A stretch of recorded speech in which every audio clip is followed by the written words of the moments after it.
Жана коюн колтукка кирип мындай деген киши гана сразу эле жок болуп кетти го.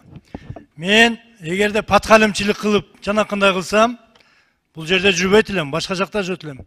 Мен коллегалардан айттым, жакшы жүрүп аткан иштерди белгилей кеткиле, дайым эле сындай бербейли деген сыяктуу мааниде айттым. Эмне жалган ошол мен жана жогоруда айтып кеткен жумуштардын болгону. Элдик генерал экени калп экен.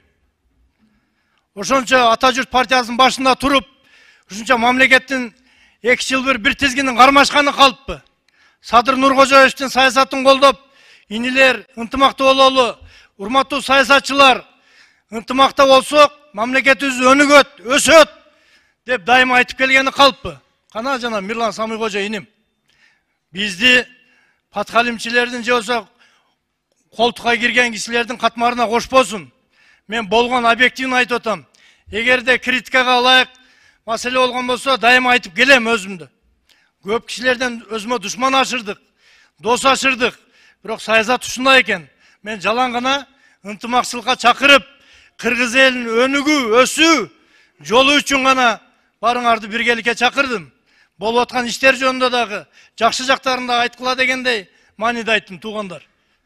Мындан кийин мен сөзүмө комментарий бере турган болсоңор, анда башкача сүйлөшөбүз.